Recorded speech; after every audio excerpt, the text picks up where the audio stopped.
అధ్యాయము మనం చూసిన మాటలని ఒకసారి మనం చూద్దాం. 53వ అధ్యాయము 12వ వచనం అందరం కలిసి చదువుకుందాం.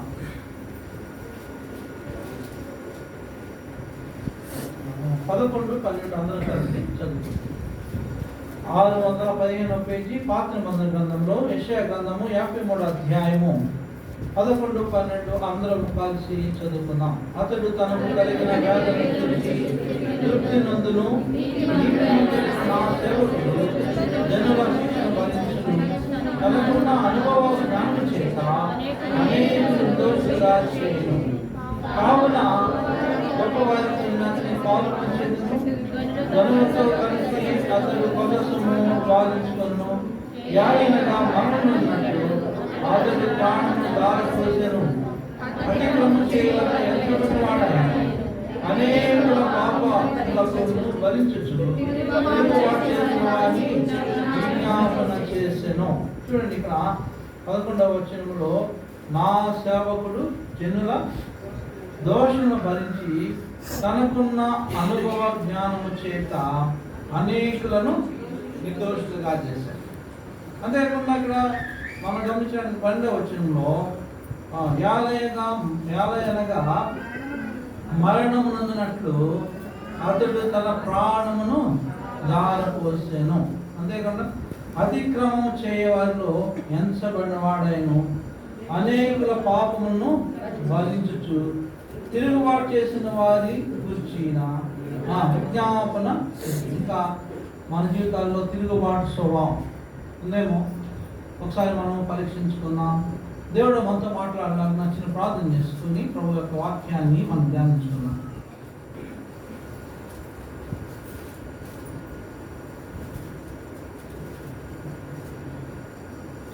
మహాపరిశుద్ధుడైన తండ్రి, జయం కలిగిన దేవ, మరోసారి పాత్రలకు వస్తా ఉన్నాం. దేవ, బలహీన నిష్ప్రయోజకులైన నన్ను మీరు ప్రేమించి రక్షించుకొని మీ పాత్రగా వాడుకుంటున్న విధానంకై స్తోత్రాలు. ఈ సమయంలో మేము చదువుకున్న లేఖ భావం బట్టి వందనాలు చెల్లించుకుంటున్నాము. యెషయా గ్రంథం 53వ అధ్యాయము 11, 12 వచనాలను బట్టి మేము స్తుతిస్తున్నాం. ఆరాధనతో మనం సహాయపడుతూ వచ్చినారు. ఇదే సమయంలో పైన మెసేజ్గా మాకు అనుగ్రహించిన సమయంకై స్తోత్రాలు. ఈ సమయం బట్టి మేము స్తుతిస్తూ కనపరుస్తూ దేవ బలహీన నిష్ప్రయోజకుని కనికరించి మీ మాట నా మాట ఉంచి పలికించవలసిందిగా వేడుకుంటున్నాం.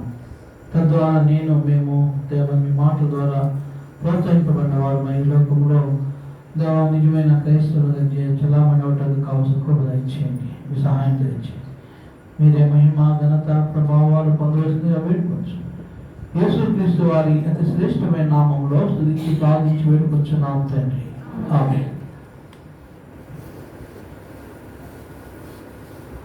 సాధారణంగా గుడ్ ఫ్రైడే అంటే యేసుక్రీస్తు ప్రభువారు పలికిన సిలువలో ఎన్ని మాటలు పలికారు? 7 మాటలు ధ్యానించుకుంటారు కదా. అంటే మనం కూడా కొంత మన విషయాలు మనం చూసుకుందాం.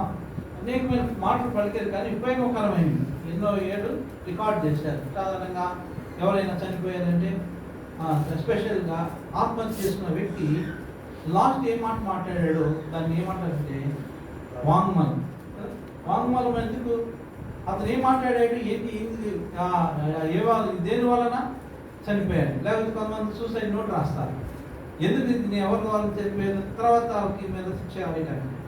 అయితే ఈ సమయంలో యేసుక్రీస్తు ప్రభువారు పలికిన 7 మాటల గురించి మనం ఆలోచించినట్లయితే మనకి ఇక్కడ అంటాడు, నీతిమంతుడైన నా సేవకుడు జనుల దోషమును భరించి తనకున్న అనుభవ జ్ఞానము చేత అనేకులను నిర్దోషులుగా చేయడం. ఇంకా మనలో ఉన్న దోషాన్ని తొలగించడానికి యేసుక్రీస్తు ప్రభువారు ప్రయత్నిస్తా ఉన్నాడు. తనకున్న అనుభవ జ్ఞానం ఏంటంటే తన కూర్చిన జ్ఞానము చేత. కింద పుట్టినట్లు ఏముంది ఇక్కడ ఫోటో వేసింది కదా బైబిల్లో. తనకు కూర్చిన జ్ఞానం, యేసుక్రీస్తు కూర్చిన జ్ఞానం, నాలెడ్జ్ ఎంతవరకు ఉంది నీకు? యేసుక్రీస్తు ప్రభు యొక్క జీవిత విధానం ఎలా ఉంది? యేసు ప్రభు క్రిస్మస్ టైంలో పుట్టినప్పటి నుంచి గుడ్ ఫ్రైడే వరకు అంటే 33 సంవత్సరాలు ఈ లోకంలో జీవించాడు. ఆయన లైఫ్ స్టైల్ ఎలా ఉంది ఒకసారి మనం ఆలోచించే వాళ్ళంగా ఉండాలి. అయితే చివరిగా యేసుక్రీస్తు ప్రభువారు పలికిన మాటల్లో మొట్టమొదటి మాట మనం గమనించినట్లయితే చూడండి, లూకాసు వార్త 23వ అధ్యాయము. లూకాసు వార్త కొంత సమయం మనం ధ్యానించుకుని మనము చేసుకుందాం. 23వ అధ్యాయము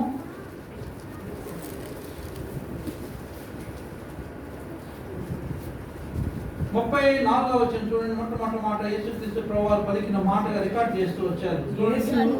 యేసు తండ్రి మీరేమి చేయుచున్నారో వీరెరుగరు కనుక వీరిని క్షమించమని చెప్పాను.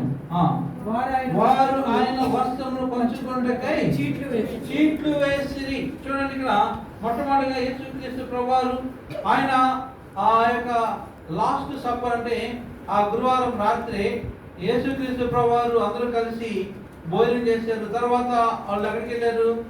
గెత్సెమనే తోటకి వెళ్ళారు. అక్కడ యేసుక్రీస్తు ప్రభువారు శిష్యులను మేము ప్రార్థన చేసుకుందాం అంటాడు. అయితే వాళ్ళంతా ఏం చేస్తూ ఉంటారు? నిద్రపోతూ ఉంటారు. నిద్రపోయి తర్వాత ఆయన వాళ్ళు లేపుతూ ఉంటాడు, ఒక్క క్షణమైనా మీరు నాతో మెలకువగా ఉండలేరా? కానీ మనకి సమయం చాలా తక్కువ ఉంది కాబట్టి నేను చాలా షార్ట్గా చెప్తా ఉన్నా. అయితే యేసుక్రీస్తు ప్రభువారు అయితే తండ్రి ఏమంటాడు? నీ చిత్తమైతే ఈ గిన్నె నా యొద్ద నుండి తొలగించుము, కానీ నా చిత్తం కాదు నీ చిత్తమే. అంటే ప్రభువుకి ఏ విధంగా ప్రయారిటీ ఇచ్చాడు తండ్రికి, మన జీవితాల్లో యేసుక్రీస్తుకి ప్రాధాన్యత ఇచ్చేవారంగా ఉండాలి. అందుకే యేసుక్రీస్తు ప్రభువారు ఇక్కడ అంటున్నాడు, తండ్రి వీరేమి చేయుచున్నారు వీరెరుగరు కనుక వీరిని క్షమించుము. ఇదేగా సమయంలో యేసుక్రీస్తు ప్రభువారు క్షమించిన ప్రకారము మనం కూడా ఏం చేయాలంట? క్షమించాలి. అప్పుడే ప్రభు మనల్ని అంగీకరించేవాడుగా ఉంటాడు. ఒకవేళ యేసుక్రీస్తు ప్రభువారు దేవుడు కాబట్టి ఆయన క్షమించగలిగాడు, కానీ నేను ఎలా క్షమించగలని అనుకుంటాం. కానీ చూడండి, కొలస్సీయులకు రాసిన పత్రిక 3వ అధ్యాయము అపోస్తలుడైన పౌలు కొలస్సీ సంఘం రాస్తూ అంటాడు,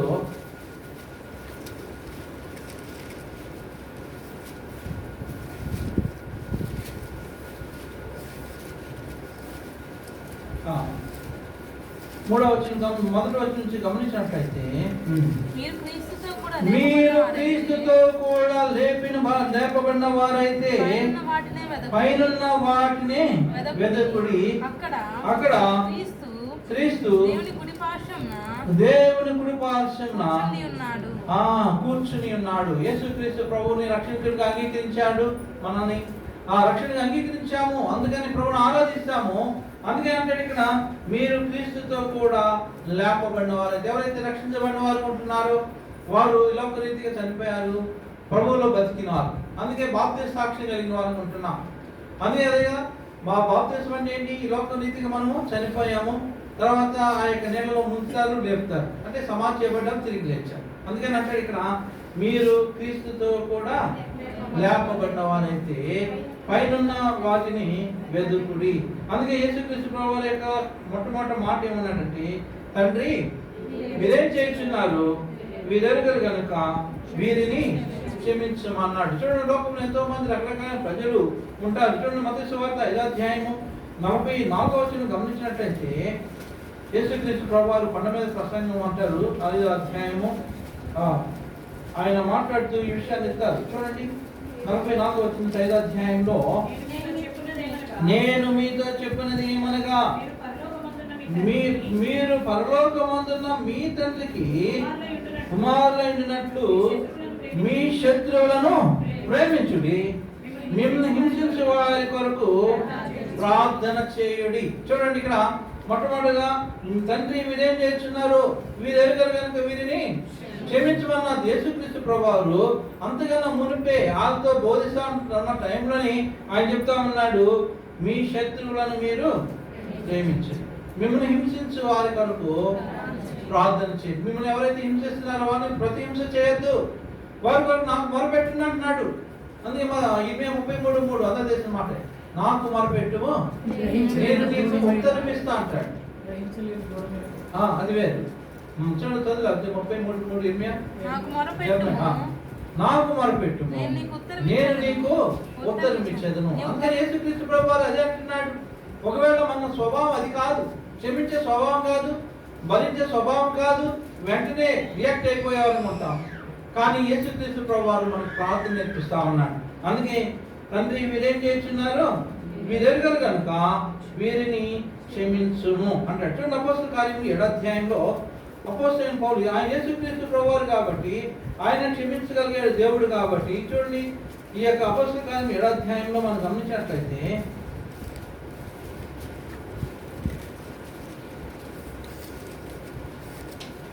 7వ అధ్యాయం 60వ వచనం చూస్తే, అతడు మోకాళ్ళుని ప్రభువా వారి మీద ఈ పాపం మోపకమని గొప్ప శబ్దంతో పలికెను. ఈ మాట పలికి నిద్రించెను. సౌలు అతని చావునకు సమ్మతించెను. ఎవరండి? స్టెఫను దేవుడా? యేసుక్రీస్తు కాదు, నా లాంటి మనుషుడే, యేసు ప్రభువును అనుసరిస్తున్న శిష్యుడే. ఈ మొట్టమొదటిగా హతసాక్షి అయిన వాడు స్టెఫను. ఆయన కూడా అదే అంటున్నాడు. చూడండి ఏమన్నాడు, ప్రభువా వారి మీద ఈ పాపము మోపకుంటుందని గొప్ప శబ్దంతో పలికెను. ఈ మాట పలికి నిద్రించాడు. సౌలు అతని సావునకు సమ్మతించాడు. అయితే ఈ ఉదయకాల సమయంలో మా ప్రభు సన్నిధికి వచ్చిన మన జీవితాల్లో కూడా సిలువలో పలికిన మొట్టమొదటి మాట, తండ్రి వీరేం చేస్తున్నారు, వీరెరుగరు కనుక వీరిని క్షమించమన్నాడు. మత్తయి సువార్త 5:44 ఏమన్నాడు, మీరు పరలోక పొందను తండ్రి కుమారులు అయినట్లు మీ శత్రువులను ప్రేమించుడి, మిమ్మల్ని హింసించు వారి కొరకు ప్రార్థించండి. అదే యేసుక్రీస్తు ప్రభువారు మనకు నేర్పింది. ఒకవేళ ఆయన దేవుడు కాబట్టి ఆయన ఇవన్నీ చేయగలిగాడు, నేను మానవుడిని కదా అనుకుంటే స్టెఫను జీవితాన్ని మనం చూపిస్తూ వచ్చాడు. ఏమన్నాడు, తండ్రి ఈ పాపం వారి మీద మోపకము అని పలికి గొప్ప శబ్దంతో పలికి ఆయన నిర్ణయించాడు. ప్రభువుడా, ఈ మధ్యాహ్న సమయంలో ఒకవేళ ఈ సమయంలో దేవుని సన్నిధికి వచ్చావు, నువ్వు ఏ విధంగా ఉంటున్నావు, క్షమిస్తున్నావా, లేకపోతే ఇతరులని మనం భరించగలుగుతున్నావా? ఒకవేళ పరిస్థితి రాకపోతే ఇందాక చదివినట్లే 33 ప్రకారము నాకు మొరపెట్టుము, నేను నీకు ఉత్తరమిస్తా అంటున్నాడు యేసుక్రీస్తు ప్రభువారు. ఒకవేళ ఈ విషయాలు బలహీనంగా ఉంటున్నామేమో, మనం అందరూ కూడా చాలా మానమాత్రంగా ఉండొచ్చు. కానీ ప్రభు సన్నిధికి వచ్చే మన జీవితాల్లో ప్రభువు పలికిన మాట ఏంటంటే, తండ్రి మీరేం చేస్తున్నారు, వీరెరుగరు కనుక వీరిని క్షమించు. అదేవిధంగా మనం కూడా క్షమాపణ కలిగిన వాళ్ళని ఉండాలి. రెండవ మాట మనం గమనించినట్లయితే చూడండి, లూకాసు వార్త 23వ అధ్యాయము 43వ వచనం గమనించినట్లయితే, అందుకు ఆయన 42వ ఆయనను చూచి యేసు నీవు నీ రాజ్యంలోనికి వచ్చినప్పుడు నన్ను జ్ఞాపకం చేసుకొనుము. అందుకు ఆయనతో నిశ్చయముగా నీతో చెప్పుచున్నాను. మొట్టమొదటిగా క్షమించాడు, క్షమాపణ నేర్పించాడు. ఒకవేళ ఆ విషయంలో బలహీనంగా ఉంటే ప్రార్థన చేయమంటున్నాడు, నిన్ను బలపరుస్తా అంటున్నాడు. అంతేకాకుండా రెండో మాట గమనించినట్లయితే చూడండి, యేసుక్రీస్తు ప్రభువారు రాత్రికాల సమయంలో ఆయన పిలాతు దగ్గరికి తీసుకొచ్చారు. ఎర్లీ మార్నింగ్ తీసుకొచ్చినాక ఆయన ఎన్నో కొట్టారు, 40 దెబ్బలు కొట్టించాడు. తర్వాత సిలువేయమన్నాడు. అంతే ఇక్కడ గమనించండి, ఆయన యొక్క ఒంటిలో రక్తం అంతా పోతా ఉంది. ఆయన ఏమాత్రము నిలబడే శక్తి లేదు, మాట్లాడే శక్తి లేదు. అయినా కానీ మొట్టమొదట మనకు నేర్పిన మాట ఏంటంటే క్షమాపణ. రెండోదిగా గమనించినట్లయితే మనకి నీకు నాకు రక్షణ ఇచ్చిన వాడుగా ఉంటున్నాడు. నిజంగా యేసుక్రీస్తు ప్రభువారు ఆ యొక్క సిలువేయబడినాక అటువైపు ఇటువైపు 2 దొంగలు తీసుకొచ్చి పెట్టారు. వారిలో ఒక వ్యక్తి అంటున్నాడు, ఏమన్నాడు చూడండి, 39 నుంచి మనం గమనించినట్లయితే, వేలాడబడిన ఆ నేరస్తులలో ఒకడు ఆయనను దూషించుచు, నీవు క్రీస్తువు కదా, నిన్ను నీవు రక్షించుకొనుము, మమ్మను కూడా రక్షింపమని చెప్పెను. అయితే రెండవ వాడు వానిని గద్దించి, నీవు అదే శిక్షకు శిక్షా విధిలో ఉన్నావు కనుక దేవునికి భయపడవా? మనకైతే ఇది న్యాయమే. మనము చేసిన వాటికి తగిన ఫలము పొందుచున్నాము గాని ఈయన ఏ తప్పిదం చేయలేదని చెప్పి ఆయనను చూచి యేసు నీవు నీ రాజ్యమునకు వచ్చినప్పుడు నన్ను జ్ఞాపకం చేసుకొనుమని అందుకైన వానితో నేడు నీవు నాతో కూడా పరదేశంలో ఉండవని నిశ్చయముగా నీతో చెప్పుచున్నాను. చూడండి, యేసుక్రీస్తు ప్రభువారికి ఒకవేళ ఓపిక కూడా లేదు మాట్లాడటానికి, కానీ మొట్టమొదటి మాట క్షమాపణ, రెండోది రక్షణ. అందుకని ఇక్కడ నీవు కూడా అదే శిక్ష విధిలో ఉంటున్నాడు. ఈ రెండో వాడు వాడేమో అక్యూజ్ చేస్తా ఉన్నాడు, ఆయన్ని పరిహారం చేస్తా ఉన్నాడు, నువ్వు దేవుడు కదా, నువ్వు దిగంటున్నాడు, రకరకాల మాట్లాడుతూ ఉన్నాడు. కానీ యేసు రెండో వాడు ఏ విధంగా ప్రతాపం చేసి మొదటి కొరింథీ రాసిన పత్రిక 1:18 గమనించినట్లయితే అపోస్తలుడైన పౌలు కొరింథీ రాసిన మొదటి పత్రిక ఇందు విషయమై జ్ఞానుల జ్ఞానమును నాశనము చేతును వివేకమును కాదమ్మా 18:18 సిలువను కూర్చిన వార్త నశించుచున్న వారికి వెరితనము గాని రక్షింపబడుచున్న మనకు దేవుని శక్తి. చూడండి, ఒకవాడు నశించిపోతా ఉన్నాడు, రెండో వాడు రక్షించబడినాడు కదా. మొట్టమొదటి వాడికి నరకం వెళ్ళిపోయాడు, రెండో వాడు ఎక్కడికి వెళ్ళాడు? పరదేశంకి వెళ్ళాడు, యేసుక్రీస్తు ప్రభు. అందుకే ఆ యొక్క యేసుక్రీస్తు ప్రభుని అడుగుతా ఉన్నాడు. చూడండి, ఇదే మాట మత్తయి సువార్త 27:44 గమనించినట్లయితే మత్తయి సువార్త 27:44 గమనిస్తే ఆయనతో కూడా సిలువ వేయబడిన బందిపోటు దొంగలు ఆయనను నిందించిరి. ఈ నిందించిన వ్యక్తిలో ఒక వ్యక్తిని దేవుడు రక్షించిన వాడుగా ఉంటున్నాడు. ఒకవేళ ఇంకా నా ప్రియ సహోదరుడా ఇంకా రక్షణ లేక ఏదో యేసుక్రీస్తుని అపహారం చేస్తున్నావేమో, ఒకవేళ ఏదో నీ ఫ్రెండ్ ద్వారా ఇక్కడికి వచ్చేవేమో, దేవుడు నీతో స్పష్టంగా మాట్లాడుతూ ఉన్నాడు, నీవు కూడా అదే శిక్షలో ఉన్నావు కదా. మనకైతే ఇది న్యాయం. కానీ ఆయన ఏ పాపం చేయలేదు, ఆయన ఏ అక్రమం చేయకపోయినప్పటికీ ఆయన సిలువ వేశారు. అందుకే మార్కు గారు కూడా ఇదే అంటాడు. చూడండి, 15:32 మార్కు రాస్తూ అంటాడు,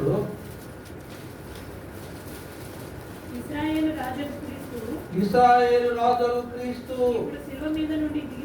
ఇప్పుడు శిలువ మీద నుండి దిగి రావచ్చును, అప్పుడు మనము చూచి నమ్ముదమని ఒకరితో ఒకరు చెప్పుకొనిది. ఆయనతో కూడా సిలువ వేయబడిన వారు ఆయనను నిందించి. చూడండి, ఇక్కడ యేసుక్రీస్తు ప్రభువుని నిందిస్తా ఉన్నారు. కానీ యేసుక్రీస్తు ప్రభు నిందించినప్పటికీ తన పరిస్థితి తను ఎదిగినాడు కాబట్టి రెండో వ్యక్తిని యేసుక్రీస్తు ప్రభువారు క్షమించారు. ఈ ఉదయకాల సమయంలో ప్రభు సన్నిధికి వచ్చిన మన జీవితాల్లో కూడా ఏ విషయంలో మనం బలహీనంగా ఉంటున్నామో ఆ విషయాన్ని ప్రభు సన్నిధికి వచ్చి ప్రార్థించినట్లయితే మనల్ని బలపరిచేవాడుగా ఉంటున్నాడు, మనల్ని రక్షించేవాడుగా ఉంటున్నాడు.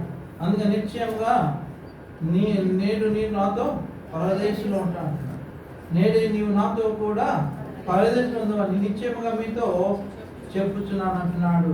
రెండో మాటగా మొట్టమొదటిగా క్షమించాడు, రెండోది రక్షించాడు. మూడో మాట గమనించినట్లయితే చూడండి, యోహాను సువార్త 19:26 గమనించినట్లయితే యోహాను సువార్త యేసు తన తల్లియు తాను ప్రేమించిన శిష్యుడును దగ్గర నిల్చుంట చూచి, అమ్మా ఇదిగో నీ కుమారుడు అని తన తల్లితో చెప్పాను. తర్వాత తన శిష్యుడు ఇదిగో నీ తల్లి అని చెప్పాను. ఆ గడియ నుండి ఆ శిష్యుడు ఆమెను తన ఇంట చేర్చుకున్నాడు. మొట్టమొదటిగా యేసు ప్రభువు క్షమించాడు, రెండోదిగా రక్షించాడు, మూడోదిగా తనకున్న బాధ్యతను మర్చిపోలా. ఒకవేళ ఆయన ఏదో బాధల్లో కష్టంలో ఆ దెబ్బల బాధతో రక్తం పోతున్న సమయంలో కూడా తల్లిని ఆయన మాత్రం మర్చిపోలా. అందుకే చూడండి, యోహాను సువార్త 2:4 మొట్టమొదటిగా యేసుక్రీస్తు ప్రభువారు మరియ గురించి మనం చూస్తాం. 2వ అధ్యాయము. యేసు ఆమెతో, అమ్మా నాతో నీకేం పని, నా సమయం ఇంకను రాలేదు రాలేదని. చూడండి, ఇక్కడ యేసుక్రీస్తు ప్రభువారితో ఆయన అంటున్నాడు. 4వ వచనం కూడా చూస్తే ఇదే 2:4లో,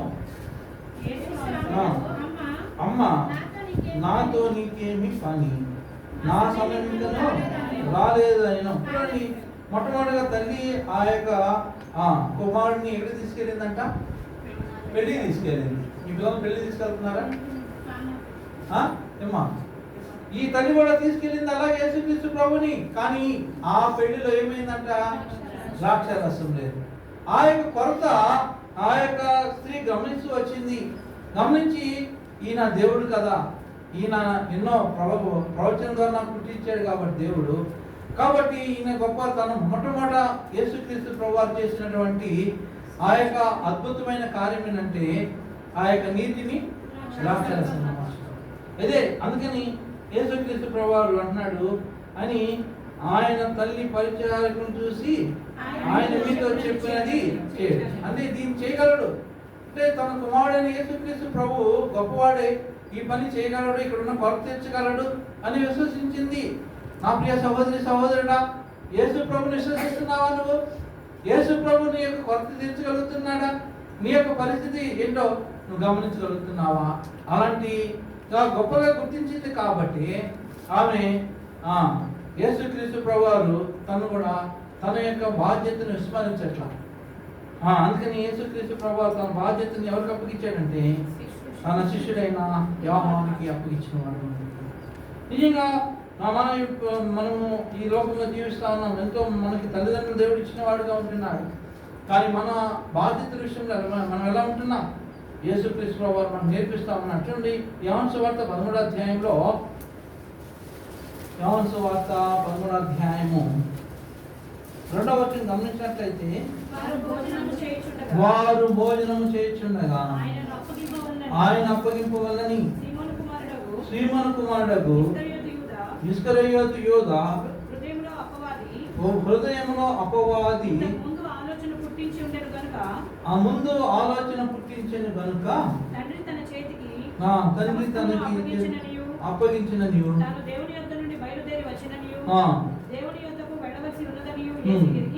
ఎరిగి భోజన పంక్తిలో నుండి లేచి తన పై వస్త్రమును అవతల పెట్టి ఒక తువాలు తీసుకుని నడుమున కట్టుకొని అతడు పళ్ళెంలో నీళ్లు పోసి శిష్యుల పాదమును కడిగాను. అందుకని ఇక్కడ 21వ వచనం గమనించినట్లయితే ఇదే 13:20లో, యేసు ఈ మాటలు పలికిన తరువాత ఆత్మలో కలవరపడి మీలో నన్ను ఒకడు అప్పగించున్నాడని మీతో నిశ్చయముగా చెప్తున్నానని రూఢిగా చెప్పాను. అంటే యేసుక్రీస్తు ప్రభువు దేవుడే, కానీ అట్ ద సేమ్ టైం మానవుడు. అందుకని ఆ మానవుడిగా శరీరంలో ఉన్నాడు కాబట్టి ఆ బలహీనత ఏంటో, బాధ ఏంటో, కష్టమేంటో, ఆ పరిస్థితి ఏంటో ఆయన ఎరిగిన వాడుగా ఉంటున్నాడు.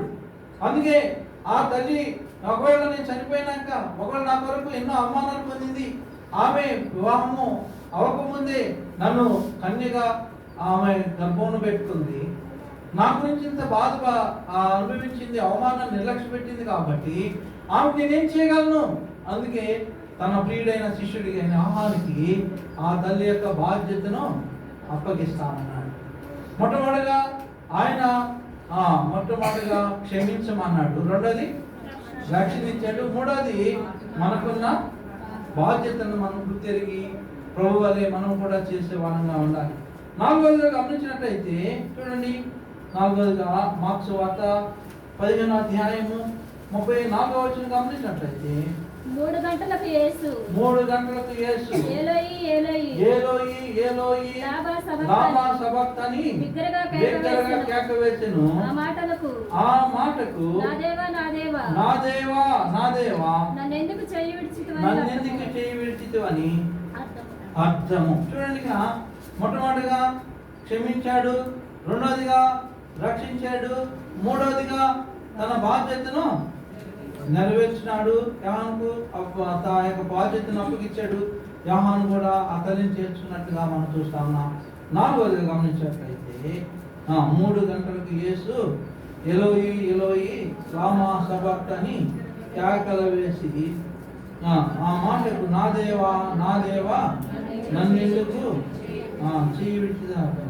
35 వచ్చి కూడా చూస్తే దగ్గర నిలిచిన వారిలో కొందరు ఆ మాటలు విని అదిగో ఏలియా పిలుస్తున్నాడు చెప్పుకొని ఒకరు పరిగెత్తుకొని పోయి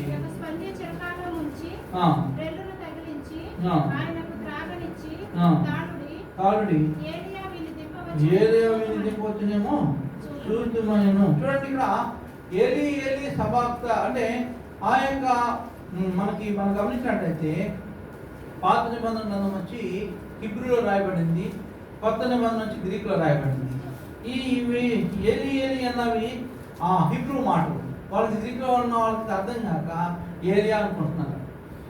కానీ ఇక్కడ గమనించినట్లయితే అదే మనము అలా దాని గ్రంథంలో కూడా మెనీ టేకెన్ ఉపాసి అంటే ఏంటి, నువ్వు తోచబడ్డావు, నువ్వు తేలికైపోయావు. అంటే కొన్ని మాటలు చాలా రేరుగా పెట్టారు బైబుల్లో కదా. అయితే ఇక్కడ కమ్యూనిటీ ఏలి అంటే ఆ బాధ, ఆ కష్టము, ఆ యొక్క రక్తం అంతా పోతా ఉంది, కొర్రాలతో దెబ్బతింటా ఉన్నాడు. ఆ పక్కన దొంగలు కూడా ఆయన హింసిస్తా ఉన్నారు, మాటలు చేస్తా ఎన్నో చేస్తా ఉన్నారు. కానీ తన బాధ్యత మర్చిపోవాలా, తన తల్లి మాట, తన బాధ్యతను తన శిష్యుడైన యోహానుకి అప్పగించిన వాడు ఉంటున్నాడు. 4వ గమనించినట్లయితే నా దేవా నన్నెందుకు చేయి విడిచితివి. చూడండి, యేసుక్రీస్తు ప్రభువారు తన తండ్రి చెయ్య విడవటం అంటే తండ్రి కుమారుడు చూడలేకపోయాడు. ఆ యొక్క రక్తసిక్తం అయిపోయాడు. అసలు ఏమి కుమారుడు కనిపించట్లా, అర్థం కావట్లా. అమ్మో నేను తట్టుకోలేక ఆ కుమారుని యొక్క చెయ్య విడిచేశాడు. కానీ అందులో యోహాను సువార్త 14వ అధ్యాయం 10వ వచనం గమనించినట్లయితే యోహాను సువార్త 14వ అధ్యాయము తండ్రి యొద్ద నేనును నా యందు తండ్రిను ఉన్నామనియు నీవు నమ్మటలేదా? నేను మీతో చెప్పిన మాటలు నా అంతటి నేను చెప్పుట లేదు, తండ్రి నా యందు నివసించుచు తన క్రియలు చేయుచున్నాడు. అంత క్లోజ్ గా ఉన్న తండ్రి ఈ సమయంలో కుమారుని యొక్క చెయ్యి ఏం చేశాడట, విడిచిపెట్టాడు. అందుకని తట్టుకోలేక ఎలోయి లామా సబక్తని బిగ్గరగా కేక వేసాను. అంతటిగా ఆ మాటకు నా దేవా నన్నెందుకు చేయి. అంటే తండ్రితో ఎడబాటు ఆయన తట్టుకోలేకపోతా ఉన్నాడు. ఒకవేళ నువ్వు ఈ దినం బైబిల్ చదువుకున్నావా, దేవునితో సహవాసం కలిగి ఉంటున్నావా, వ్యక్తిగతంగా కుటుంబముగా సంఘముగా దేవునితో గడుపుతున్నావా? ఆ విధంగా మనం ప్రశ్న వేసుకునే వారంగా ఉండాలి. కానీ సిలువలో అంత బాధలో ఉన్న, అంత కష్టంలో ఉన్న, ఆ బాధలు, ఆ కరోనా దెబ్బలు అవి చూసుకుంటూ లేకపోతే బాధపడుతూ ఉన్న వ్యక్తిని తండ్రితో సహవాసం మాత్రము విడవల. కానీ తండ్రి అయితే విడిచిపెట్టేశాడు. అమ్మ చూడలేక ఆ బాధ కష్టంతో విడిచిపెట్టేస్తే ఆ ఎడబాటుని కుమారుడిని క్రీస్తు ప్రభువారు. అందుకే నా దేవా నన్నెందుకు చేయలేదు. ఇప్పటికి ఎన్నైంది? 4 అయింది. ఒకటి మొట్టమొదటిది క్షమాపణ, రెండోది రక్షణ, మూడోది బాధ్యత నెరవేర్చిన, 4వదిగా తండ్రి యొక్క ఎడబాటును తట్టుకోలేకపోయాడు. 5వదిగా గమనించినట్లయితే చూడండి, యోహాను సువార్త 19వ అధ్యాయము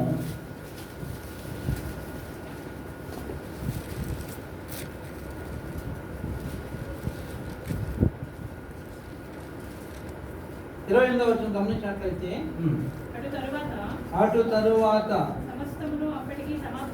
సమస్తము అప్పటికి సమాప్తమైందని యేసు ఎరిగి లేఖనము నెరవేరినట్లు నేను దప్పికొనుచున్నాను అని చిలకతో నించి ఉన్న ఒక పాత్రను అక్కడ పెట్టినను కనుక వారు ఒక స్పాంజిని చిలకతో నింపి హిసోపుతో పుడకకు తగిలించి ఆయన నోటికి అందించింది. చూడండి, ఈ 5వ మాట ఏంటంటే ఆయన అప్పటికి సమాప్తమైందని యేసు ఎరిగి లేకుండా నేను తప్పికొంచున్నాను. నిజంగా యేసుక్రీస్తు ప్రభువారు ఆయన సృష్టికర్త. ఈ లోకంలో ఎన్నో నదులు రకరకాలైన చూడండి, ఈ లోకంలో ఎన్నో రకాలైన వాటర్స్ వచ్చింది. పొగిలి వాడే వాటర్ వేరే ఉంటుంది, తెందులకర వాడే వాటర్ వేరే ఉంటుంది, ఎంతో కాస్ట్లీ ఉంటాయి కదా, అది మనకు తెలుసు. కానీ అన్నిటికన్నా ఏదైతే గ్రేట్ అయిన మంచి మినరల్ ఉన్న వాటర్ ఏదో దేవుడికి తెలుసు, ఆయన తీసుకోగల సమర్థం. కానీ ఆయన ఎందుకు దాహం అవుతుందని చెప్తున్నాడంటే చూడండి, మొదటి తిమోతి రాసిన పత్రిక 5వ అధ్యాయము 4వ వచనం గమనించినట్లయితే అయితే ఏ విధవరాలికైనను పిల్లలు గాని మనుమలు గాని నుండిన ఎడ్ల మీరు మొదట తమ ఇంటి వారి ఎడ్ల భక్తి కనపరచుటకును దేవుడు సృజించిన మొదటి తిమోతి రాసిన పత్రిక 5వ అధ్యాయము 4వ వచనం గమనించినట్లయితే అదే కదా తెలిసింది. అయితే ఏ విధవరాలికైనను పిల్లలు కానీ మనుమలు కానీ ఉండిన ఎడల మీరు మొదట తమ ఇంటి వారి ఎడల భక్తి కనపరచుటకును తమ తల్లిదండ్రులకు ప్రత్యుపకారం చేయుటకును నేర్చుకొనవలెను. ఇది దేవుని దృష్టికి అనుకూలమై ఉన్నది. అంటే ప్రత్యుపకారము చేసేవారంగా ఉండాలి. 5వదిగా అక్కడ గమనించినట్లయితే నేను తప్పికొంచున్నాను అంటే ఆయన శరీరంలో రక్తం అంతా పోయినాక సాధారణంగా వెంటనే ఏం చేస్తారు, రక్తం మామూలు వాటర్ తాగిస్తూ ఉంటారు కదా. వాటర్ ఎప్పుడైతే తాగిస్తామో వాటర్లో ఏమి ఉంటాయి, H2O హైడ్రోజన్ 2 పార్ట్ ఆక్సిజన్. అయితే ఇక్కడ గమనించి ఎప్పుడైతే బ్లడ్ నుంచి పోతుందో వాటర్ కావాలి బాడీ, అంటే శరీరంలో ఉన్నాడు కాబట్టి యేసుక్రీస్తు ప్రభువారు ఆ శరీరంలో దారిగా అంటే ఆయన శరీరంలో ఉన్నాడన్న విషయాన్ని తెలియజేస్తా ఉన్నాడు. అంటే మన జీవితాల్లో కూడా మన శరీరంలో మన బంధువులు మన రక్త సంబంధిత విషయాల్లో కూడా మన బాధ్యత కలిగిన వారంగా ఉండాలి. అందుకని ఈ శరీరాన్ని నాకు ఇంపార్టెంట్ కాదు అనుకోలే. రక్తం అంతా పోతుంది, శరీరంలో రక్తం వాటర్ అవసరం కాబట్టి అది అడిగే దప్పికొనుచున్నాను. చూడండి, ఆ దప్పికొనుచున్న యేసుక్రీస్తు ప్రభువారు అంటున్నాడు. ఎలాంటి దప్పికంటే ఈ లోపల ఎన్నో రకాలైన దప్పికలు ఉంటాయి. అందుకని అయితే ఏ విధవారికైనా పిల్లలు కానీ మనవులు కానీ ఉండని ఎడల వీరు మొదట ఇంటి వారి ఎడల భక్తి కనపరచుటకు తమ తల్లిదండ్రులకు ప్రత్యుపకారం చేయుటకును, అంటే మొట్టమొదటిగా మన ఇంట్లో వాళ్ళ విషయంలో మనం బాధ్యత పట్టించిన వారంగా ఉండాలి. ఆయన శరీరం విషయంలో బాధ్యత రహితంగా లేడు. ఈ శరీరం ఏది అడుగుతుందో అరుస్తూ ఉన్నాడు. అదేవిధంగా మన కుటుంబంలో మన బాధ్యత కలిగి ఉంటున్నామా ఒకసారి మనం పరీక్షించుకున్నాం. ప్రభు సన్నిధిలోకి వచ్చిన మన జీవితాల్లో ఆయన శిలువ మీద పలికిన 5వ మాట ఏంటంటే నేను తప్పికొనుచున్నాను. 6వ మాట గమనించినట్లయితే చూడండి, ఇదే యోహాను సువార్త 19వ అధ్యాయం 30వ వచనం గమనించినట్లయితే యేసు ఆ చిరక పుచ్చుకొని సమాప్తమైనదని చెప్పి తల ఉంచి ఆత్మను అప్పగించెను. చూడండి, ఆయన ఇంత బాధపడుతున్నా, ఇంత కష్టమైపోయినా కానీ తన బాధ్యత ఏంటంటే తన శరీరానికి కావాల్సిన దాన్ని కూడా తను అడిగినాడు. రెండోదిగా తన ఆత్మ విషయంలో తండ్రికి అప్పగించే విషయంలో మర్చిపోలేదు. మనం కూడా రక్షించబడినాం, చివరి వరకు కూడా మన శ్వాస ప్రభులు విడిచేవారంగా ఉండాలి. దానికి ఒక మంచి ప్రయత్నం మనం చేసేవారంగా ఉండాలి. దేవుడు మనకి ఏదైతే ఇచ్చాడో దాన్ని పోషించవలసిన బాధ్యత కూడా ఉంది అని గుర్తు చేస్తూ ఉన్నాడు. అంతేకాకుండా సమాప్తమైందని తెలియజేస్తూ ఉన్నాడు. నిజంగా యోహాను సువార్త 4వ అధ్యాయం 7వ వచనం కూడా సమరస్త్రీతో అంటాడు ఆ విషయం. అక్కడ చూడండి, ఈ యొక్క దత్తు గురించి అక్కడ చూసినట్లయితే సమరయ స్త్రీ ఒకటి నీళ్లు చేరుకున్నట్టు అక్కడికి రాగా యేసు నాకు దాహమునకిమ్మని ఆమె అడిగాను. చూడండి, ఇక్కడ ఆమె అప్పుడు కూడా యేసుక్రీస్తు ప్రభువారు 6వ వచనం కూడా చూస్తే యాకోబు బావి ఉండను కనుక యేసు ప్రయాణము వలన అలసి ఉన్న రీతిని ఆ బావి అంత కూర్చున్నాయి. నిజంగా యేసుక్రీస్తు ప్రభువారు ఆ శరీరంగా తిరిగే దినాల్లో కూడా ఆ యొక్క బావి దగ్గర కూర్చున్నాడు, అలిసిపోయిన వాడుగా కూర్చున్నాడు. అంటే ఆయన సంపూర్ణ మానవుడు, సంపూర్ణ దేవుడు. ఆ యొక్క యేసుక్రీస్తు ప్రభువారు నీవని నావలే దాహం కలిగిన వాడుగా ఉంటున్నాడు. అదేవిధంగా చివరిగా సమాప్తమైందని అరిచి తమ తండ్రికి తల వంచి ప్రాణాన్ని ఆత్మను అప్పగించిన వాడు ఉంటున్నాడు. ఆత్మ అనేది చాలా ఇంపార్టెంట్. ఈ శరీరానికన్నా ఆత్మ చాలా ఇంపార్టెంట్. నీ ఆత్మ ఎలా ఉంటుంది? అందుకని క్రీడ నువ్వు వర్ధిల్లకున్నా, నీ ఆత్మ వర్ధిల్లకుంది. 3వ యోహానులో చూడండి అన్నమాట.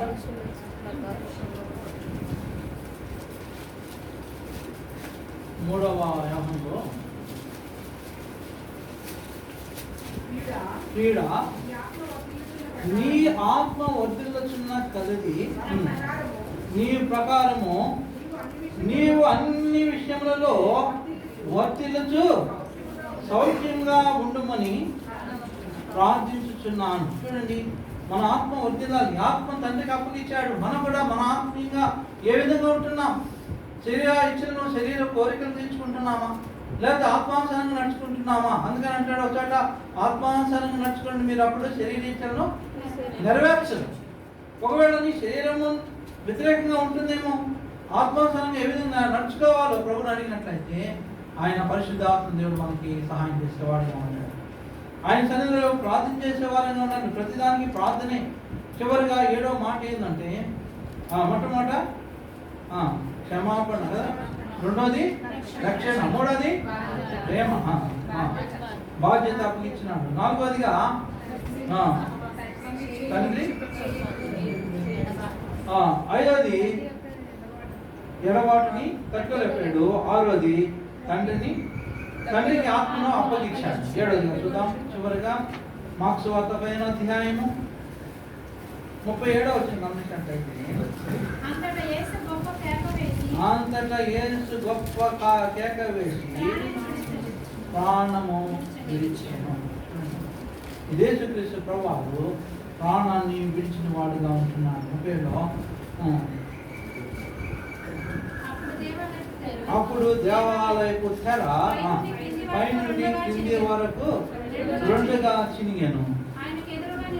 ఆయనకు ఎదురుగా నిలిచి ఉన్న శతాధిపతి ఆయన ఇలాగ ప్రాణము విడిచుట చూచి, నిజముగా ఈ మనుష్యుడు దేవుని కుమారుడే అని చెప్పాను. 100 స్త్రీలు దూరం నుండి చూస్తుండేది. చూడండి, ఇక్కడ గమనించినట్లయితే యేసుక్రీస్తు ప్రభువారు ఆయన ప్రాణం విడిచినప్పుడు ఆ గొప్ప కేక వేశాడు. ఆయన అరుపుకే, ఆయన మాటకే తెర ఏమైందంట, పైనుంచి కిందకి తిరిగింది. ఒకవేళ కింద నుంచి తిరిగిందనుకో, మీ శిష్యులు తెచ్చేసి అనుకున్నాడు. తెర అంటే ఏంటంటే, దేవాలయంలో పరిశుద్ధ స్థలం ఉంటుంది, అతి పరిశుద్ధ స్థలం. ఈ పరిశుద్ధ స్థలానికి అతి పరిశుద్ధ స్థలానికి ఒక తెర ఉంది. అందుకే యాజకుడు వెళ్ళినప్పుడు ఒక తెర ఉంటుంది. ఆ తెర లోపలికి వెళ్ళినాక ఆయనకి ఏం చేస్తారంటే, యాజకుడు లోపలికి వెళ్ళినప్పుడు ఆ మొదకి తాడు కడతారు, గంటలు ఉంటాయి, అటు ఇటు తిరుగుతూ ఉంటే సౌండ్ వస్తూ ఉంటుంది, బతికే ఉండడు. ఆ పరిశుద్ధ అతి పరిశుద్ధ స్థలంలోకి ఎవరు వెళ్ళలేరు. కానీ యేసుక్రీస్తు ప్రభువారు ఆయన పైనుంచి ఆ తెర తింపేయటం వల్ల తండ్రితో మనము డైరెక్ట్ అయిపోయాము. నీకు నువ్వే ప్రార్థన చేసుకో దేవునికి, ఇంకెవరికి చెప్పాల్సిన అవసరం లేదు. లేకపోతే తల్లి మరియకి చెప్పాల్సిన అవసరం లేదు, ఆమె ద్వారా చెప్పాలని లేదు, లేకపోతే దేవుని సేవకులకి చెప్పాలని లేదు. నీకు నువ్వు ప్రార్థన చేసుకోవచ్చు, డైరెక్ట్ చేస్తాడు దేవుడు నీకున్న తండ్రి. అందుకే ఎలాంటి అడ్డులు ఆటంకాలు లేకుండా యేసుక్రీస్తు ప్రభువు తన ప్రాణం ఇచ్చినప్పుడు తెర పై నుంచి కిందకి, అంటే దేవుడు మన ఎంతగానో ప్రేమించాడు. అయితే ఈ సందర్భంలో ఆ యొక్క స్త్రీలు ఏం చేస్తా ఉన్నారంటే, యేసు ప్రభు పడతా ఉండంటే వాళ్ళు ఏమన్నారు, ఎవరు ఏడుస్తూ ఉంటే యేసుక్రీస్తు ప్రభువు అన్నాడు, ఏమన్నాడు తెలుసా? అమ్మ మా కోసము ఏడవద్దు, నీ కోసము నీ పిల్లల కోసం. ఎంతమంది ఏడుస్తున్నారు? నీ కొరకు, నీ పిల్లల కొరకు నువ్వు ప్రార్థన చేసుకోమంటున్నాడు. నేను వచ్చాను ఈ లోకంలో, ఈ త్యాగం అయిపోయాను, చనిపోయి సమాధి చేయడానికి నిలవాడుతూ ఉంటున్నాను. ఈ సమయంలో యేసుక్రీస్తు ప్రభువారు మళ్ళీ మనం కూడా క్షమాపణ కలిగి, 2వది రక్షణ పొందే వారంగా, ఆయన కొరకు ఈ లోకం బాధ్యత వహించే వారంగా, మనకున్న బాధ్యతను విస్మరించకుండా ప్రభు కొరకు ప్రభు ఏ విధంగా జీవించాడు ఆ విధమైన జీవితం మనం జీవించినట్లుగా పరిశుద్ధ ఆత్మ దేవుడు మనకి సహాయం చేస్తాడు.